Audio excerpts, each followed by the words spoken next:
સદગુરુદેવનો જય। ભાગ્યશાળી હોય એને કોઈ ને કોઈ તમે માનો નહીં, પણ શાસ્ત્રમાં વર્ણવ્યું છે કે કૃષ્ણ ભગવાન રાજ સૂર્ય યજ્ઞ યુધિષ્ઠિરને ત્યાં કર્યો હતો।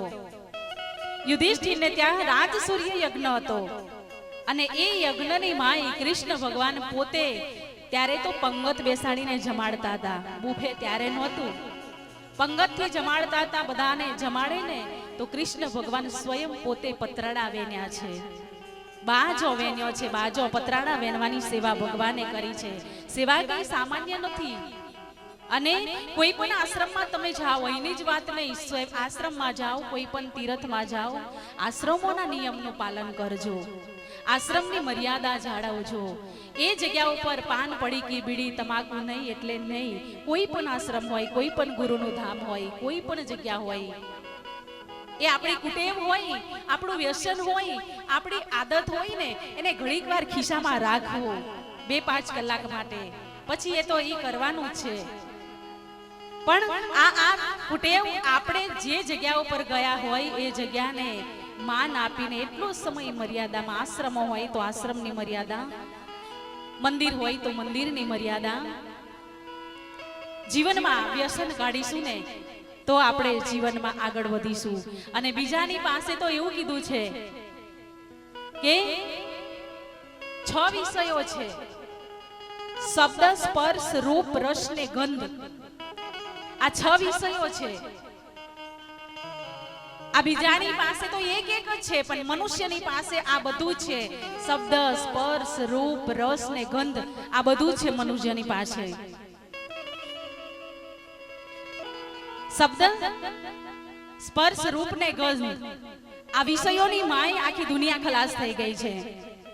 આખા જગતના જીવો આમાં ફસાઈ અને 84 લાખ યોનીમાં ભટક્યા કરે છે। અને કદાચ એ જીવને ગુરુ મળી જાય ને, આ વિષયો છોડીને એ બાદ થઈ જાય, નીકળી જાય, પણ નહીં ગુરુ મળ્યા હોય અને મળ્યા હોય પણ વચનનું પાલન નહીં હોય ને, તો આ વિષયોમાં જ એનું જીવન પૂરું થઈ જાય। શબ્દ, સ્પર્શ, રૂપ, રસ, ગંધ, શબ્દની માય હરણ ગયું। હરણને ફસાવવું હોય ને, હરણને ઝાડમાં પાડવું હોય ને, તો મીઠી મીઠી મોરલી વગાડે, અને મોરલીના નાદ એના કાને એ શબ્દ પડે, અને કાને શબ્દ પડે ને એટલે આમ હરણ તલ્લીન થઈ જાય, મગ્ન થઈ જાય, ધ્યાનમગ્ન થઈ જાય, ખોવાઈ જાય, સ્થિર થઈ જાય, અને એકદમ ધ્યાનમગ્ન થઈ જાય એ શબ્દની સાથે। એટલે જે શિકારી હોય ને, એ શિકારી આવી અને એ હરણને પકડી લે। એક શબ્દની માય હરણ પકડાઈ જાય છે, હરણને શિકાર કરી લે છે। સ્પર્શ, શબ્દની પછી સ્પર્શ આવે। સ્પર્શ એટલે આ એકબીજાને આપણે અડીએ અને આપણને સ્પર્શ થાય ને, એ સ્પર્શની વાત કરી। એ સ્પર્શની માય હાથી ગયો। હાથીને પકડવો હોય ને તો હાથીને પકડવા વાળા મહાવતો, હાથીને ચલાવવા વાળા, ઉપર સવાર કરવા વાળા, એને મહાવત કહેવાય। એ મહાવતો હાથીને પાડવો હોય ને તો જંગલની માય એક ખીણ ખોદે, ખીણ ખોદીને એની માય ઘાસ પાંદડા પૂરી અને ખીણને લેવલ કરી નાખે, એની ઉપર હાથીનું પૂતળું લગાવે અને એને રાખી અને પછી આ લોકો આગા પાછા થઈ જાય। હાથી જંગલમાં ફરતો ફરતો આવે અને આ હાથીને જોવે ને એટલે એને સ્પર્શ કરવા માટે જાય, પણ એને ખબર ના હોય કે અહીંયા ખીણ છે। સ્પર્શ કરવા માટે જાય ને ત્યારે એ ખીણમાં પડે। સ્પર્શની માય હાથી જાય। શબ્દ, સ્પર્શ, રૂપ, રૂપની માય આપણે સૌ જાણીએ છીએ પતંગિયું। દીવો જોત ચાલતી હોય ભગવાનની હોય, અને એ જોતને આકર્ષિત થઈને પતંગિયું આવે અને પતંગિયું બળી, કેટલું સુંદર પતંગિયું, પણ આકર્ષણની માય, રૂપની માય પતંગિયું બળી જાય છે। શબ્દ, સ્પર્શ ને રૂપ। રસની માય માછલી જાય। માછલી મારવા માટે માછીમાર હોય ને એ અળસિયાને ભરવી, જોયું નથી પણ આ સાંભળ્યું છે, અળસિયાને ભરવી અને પછી એમ જાર નાખી હોય અને એ અળસિયાને ખાવા માટે માછલી આવે। આ રસમાં, રસ કઈ જેવો તેવો નથી, રસ આપણને બધાને છે। આ રસની માય માછલી ગઈ, માછલીનું જાળમાં ફસાઈ જાય। શબ્દ, સ્પર્શ, રૂપ ને ગંધ, ગંધની માય ભમરો ગયો. ભમરો તો આમ ભમરાની માં એટલી તાકાત છે કે લાકડું હોય તો લાકડાને કોચી નાખે, આર પાર નીકળી જાય એટલી તાકાત છે લાકડામાં. પણ એ લાકડાને કોચનાર ભમરો જ્યારે ફૂલની માય બેસે અને ફૂલની માય બેસે ને તો ફૂલમાં બેઠા પછી એ ગંધની માય એવો ખોવાઈ જાય, સુગંધની માય એવો ખોવાઈ જાય કે ખીલેલું ફૂલ બપોર થાય કરમાય, સાંજ પડે અને આમ કરતા કરતા સાંજ પડે એટલે એ કરમાયેલું ફૂલ આમ બીડો થઈ જાય. એ ફૂલ બીડો મરી જાય. એ ભમરાને ખબર ના પડે કે ફૂલ મારું મને કવર કરી લીધું છે ને હું મય ફસાઈ ગયો. અને મય ફસાઈ ગયા પછી લાકડાને કોરનાર ભમરો ફૂલને કોરીને બહાર નથી નીકળી શકતો, ફૂલની પાંદડી કોરીને બહાર નથી નીકળી શકતો. એટલે એ કીધું છે કે શબ્દ, સ્પર્શ, રૂપ, રસ, ગંધ આ વિષયો છે ને એ વિષયોની માય એક એક જ જીવ ફસાયેલો છે. એક એક જ જીવ ફસાયો તો એમનું જીવન પૂરું થઈ ગયું. પણ આ વિષયો બધા આપણામાં છે, આપણામાં શબ્દ છે. આપણને કોઈ કોક બોલે તો બહુ ઘણું ગમે છે અને કોઈ બોલે તો નાય ગમે. આ આપણામાં શબ્દ છે. સ્પર્શ પણ આપણામાં છે, રૂપ પણ આપણામાં છે, આપણે રૂપથી આકર્ષાઈએ છીએ એકબીજાના ઉપર. ગંધ પણ આપણામાં છે, સારી સુગંધ ગમે.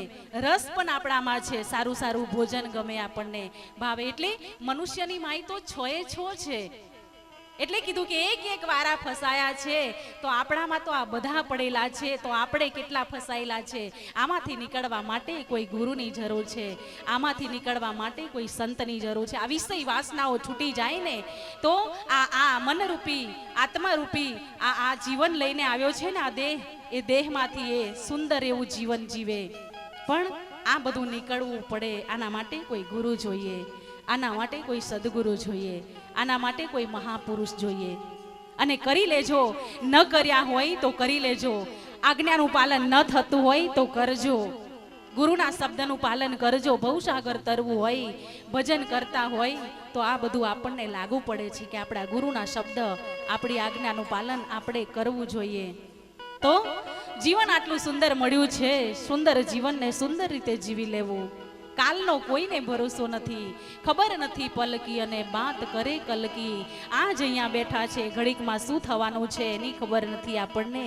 એટલે કહ્યું છે કે જીવનમાં એવો જીવન જીવો, શ્વાસે શ્વાસે હરીશ અમર લો. મારી તારી વાત કરવામાં ટાઈમ નહીં બગાડવો, આપણી એકબીજાની વાતો કરવામાં સમય નહીં બગાડવો. એટલો સમય મળે ને તો ભગવાનનું સ્મરણ કરો, એટલો સમય મળે તો કોઈ શાસ્ત્રનું અધ્યયન કરો, એટલો સમય મળે તો કોઈ ભજન ગાઓ, એટલો સમય મળે તો કોઈ સાધુ સંતની જીવન ચરિત્ર વાંચો. એકબીજાની વાતો કરવામાં, એકબીજાની વાત સાંભળવામાં. અને કીધું છે કે નિંદા તો કોઈની ક્યારેય કરશો નહીં, નિંદા કરનારા નરકમાં જાય છે, આવું કહેવાય છે. આપણે સૌ ભક્તિ કરીએ છીએ ને એટલે ભજનમાં આવ્યા પછી આ વસ્તુનો બધાનો ત્યાગ કરજો. આ વસ્તુ બધી નકામી છે, આ જીવને ફસાવે છે. અને એટલા માટે આપણે ભક્તિ કરતા કરતા આ સૌને છોડી, સૌને બાદ કરી અને આપણે આપણા જીવનમાં ખૂબ આગળ વધવા માટે આવા સુંદર એવા કાર્યક્રમો હોય, સંત ગુરુ હોય, આશ્રમો હોય, મંદિરો હોય, એવામાં આપણે જઈ અને આપણે કંઈક ને કંઈક સાંભળવું જોઈએ, લેવું જોઈએ. સદગુરુદેવનું જય.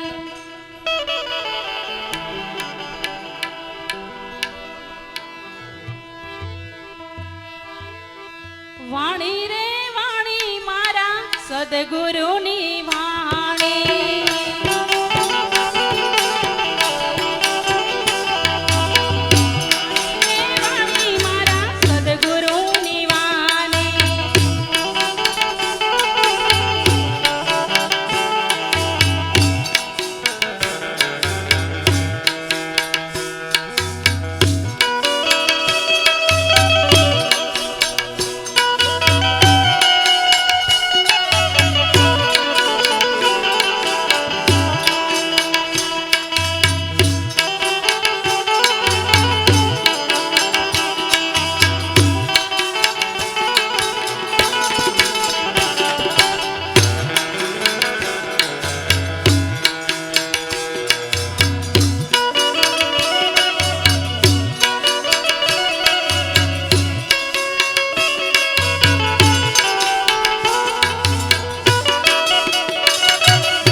રામા